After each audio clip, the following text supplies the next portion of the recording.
दोस्तों, आज हम बात करेंगे पितृपक्ष के बारे में।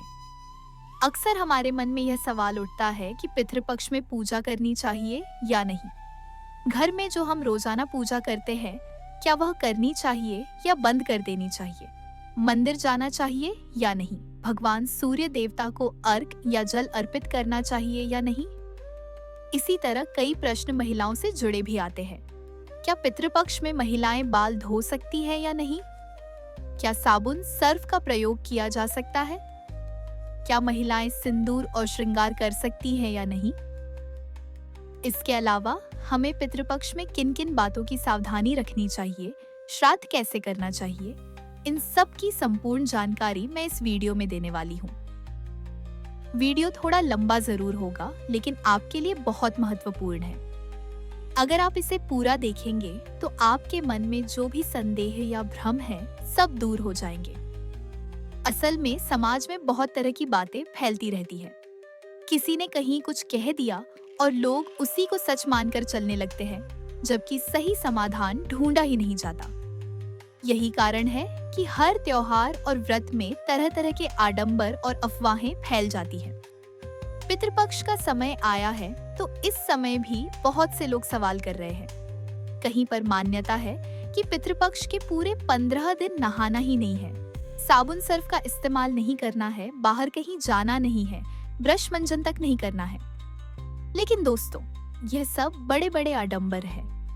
इस वीडियो में मैं एक एक प्रश्न का उत्तर दूंगी और आपको साफ साफ बताऊंगी कि पितृपक्ष में क्या करना चाहिए और क्या नहीं। तो आइए एक एक करके हर सवाल का समाधान जानते हैं।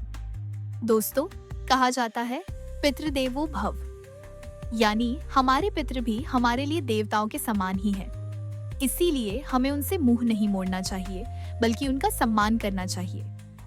पितरों को तृप्त करना, उनका स्वागत करना और उनका पूजन करना हर घर के लिए बहुत जरूरी है। ऋषियों ने पितरों को याद करने और उनकी तृप्ति के लिए एक अद्भुत पद्धति बनाई है, जिसे हम पितृपक्ष कहते हैं। साल में 15 से 16 दिन विशेष रूप से इसीलिए तय किए गए हैं ताकि हर कोई अपने पितरों को याद करे, उनका पूजन करे और उन्हें सम्मान दे। कई लोग इन दिनों में श्राद्ध करते हैं, कई पुण्यतिथि मानते हैं, लेकिन पितृपक्ष का असली अर्थ है इन खास दिनों में हर व्यक्ति को अपने पितरों का स्मरण करना और उन्हें तृप्त करना। सोचिए, जब हमारे घर में कोई बड़ा मांगलिक कार्य होता है, शादी ब्याह हो, गृह प्रवेश हो या कोई बड़ी पूजा हो, तो उसमें भी पितृ पूजन होता है। नदी किनारे जाकर तर्पण करना, चित्र पूजन करना और पितरों का निमंत्रण करना हमारी परंपरा का हिस्सा है। जब इतने शुभ अवसरों में पितृ पूजन होता है, तो फिर पितृपक्ष को अशुभ क्यों माने?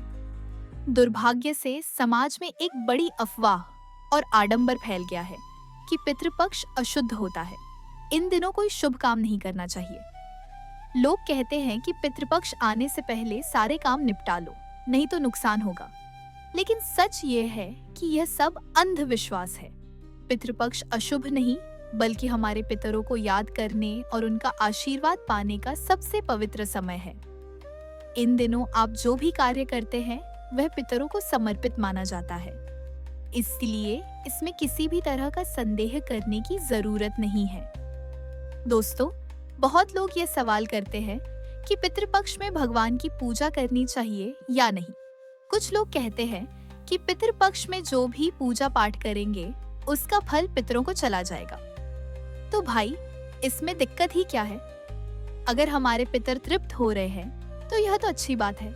हम जैसे अपने लिए भोजन करते हैं, स्नान करते हैं, वैसे ही भगवान की पूजा भी हमारी जरूरत है। ये कैसे हो सकता है कि हम भगवान को छोड़ दें?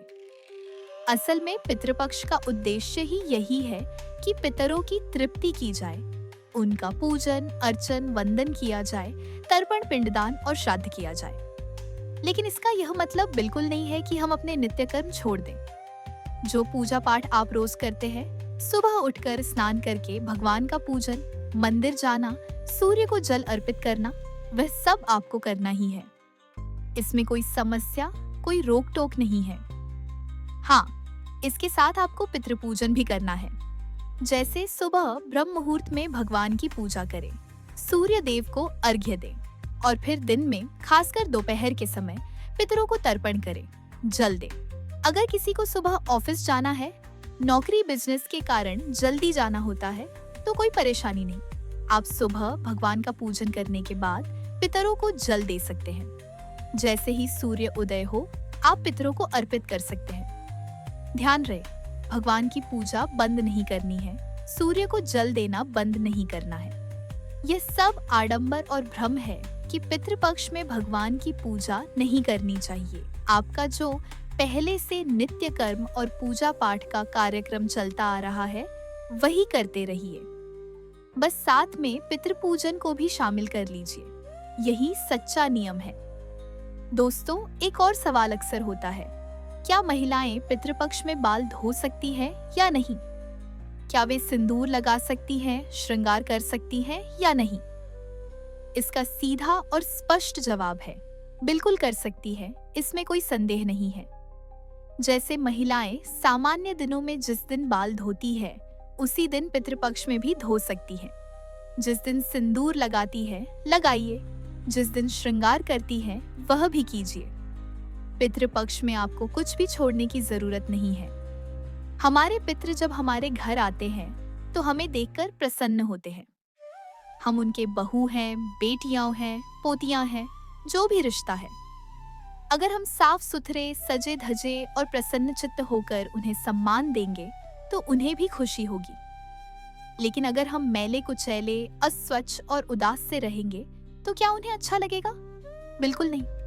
इसीलिए पितरों के सम्मान में हमें और भी अधिक स्वच्छ रहना चाहिए, अपने घर को साफ रखना चाहिए और खुद को भी। तो जैसे आप पहले से करती आ रही हैं, बाल धोना, सिंदूर लगाना, श्रृंगार करना, वह सब पितृपक्ष में भी करते रहिए। इसमें किसी भी तरह का संदेह करने की बात नहीं है। इसीलिए दोस्तों, आडंबरों को हटाइए और सच्चाई के साथ पितृपक्ष मनाइए। अगर वीडियो अच्छी लगी हो तो लाइक, सब्सक्राइब और शेयर करना मत भूलिएगा। धन्यवाद। राधे राधे।